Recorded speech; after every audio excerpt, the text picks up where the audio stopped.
Welcome back to Joe Stunner Boxing. So, Sam Noakes moves to 11 wins out of 11 fights with 11 KOs.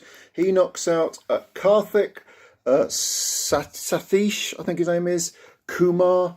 And I knew nothing about this Indian fighter, orthodox, came in with a 10-0 record, 4 KOs. I looked at his box rec, his resume on box rec. He'd fought absolutely no one, and I mean no one. He was fighting debutantes, guys with losing records, guys with a couple of fights. No, this was always going to end badly for him against Noakes. Kumar, 26 years old, Noakes, 25. But the gulf in, I mean, the age was virtually the same, similar, very similar, but the gulf in class was just frightening, absolutely terrifying. And from the word go, Noakes, within, say, a minute was deciding, okay, I'm going to go forward and put some heat on him here. Noakes was firing a good variety of punches, using left and rights, uppercuts, went to the body very early, which is always a good thing. And, Mr. Kumar, I mean, he frequently in that first round found himself with his back to the ropes. He didn't really make much effort to use his feet and get off the ropes.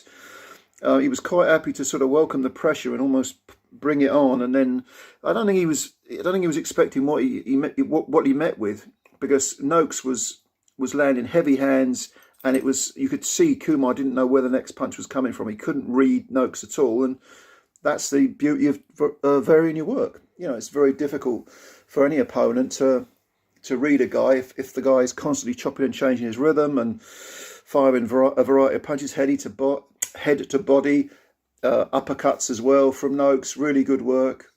Kumar just didn't have an answer. Tried to fire a few punches back, they didn't land, and he just wasn't using his feet. He was on the ropes for the majority of the time, trying to look for gaps but couldn't find any. And right at the end of the first round, Noakes landed one right hand that really got Kumar's attention and kept him pinned to the ropes.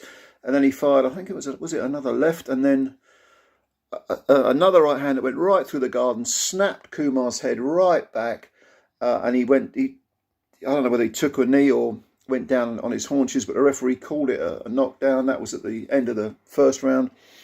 In his corner, Kumar looked like, he did not look amused. He's like, oh my God, what's going on here? I don't know what the corner said to him, but what could they say to him? I would have said, just move, grab an hold if he gets close and move. But no, it wasn't happening. In the second round, Noakes came forward, started putting the heat on Kumar again. Again, Kumar sort of stayed on the ropes, and he got knocked down again. Probably a minute gone, maybe a minute and a bit gone. He sort of bent forward and put his fists on the canvas, he didn't actually hit the floor. I think he was in his corner. He was in a corner, and then as soon as he stood upright, the referee just waved it off. And it was one of those stoppages which was almost like a mercy stoppage, because you thought, it's as if the ref thought, this guy's just way out of his depth, and there's just such a difference in class here. I'm not even going to let this go on. This is only going to end one way, and it's going to be painful for Mr. Kumar. You've got to wonder, how did Kumar get a shot at the Commonwealth lightweight title? Because that was what this fight was, for that belt, and also the WBC International silver belt, whatever the hell that is. But how did the Commonwealth committee approve him for this fight? Because he was completely just all at sea. There was 10 wins against absolutely no one, and it was just one of those glossy records that meant absolutely nothing. So you can't blame Noakes. He can only beat what's in front of him. But yeah, he won the title, the Commonwealth belt, against Calvin McCord back in the last year, I think it was November. And McCord was undefeated, 12 wins. He stopped him in 4 rounds, Noakes did. So that was a good win. That was a fine win. But this was kind of a facile outing, really. I don't really know. All right, you put a notch on your Commonwealth belt, but so what? Noakes needs sturdier opposition. He's got a glossy record, 11 wins, 11 KOs. But apart from McCord and possibly Sean Cooper, who he stopped in 9 rounds, that was for the WBC International back in 2021. And Cooper at the time, his career's petered out a bit, but yeah, he was 11-2.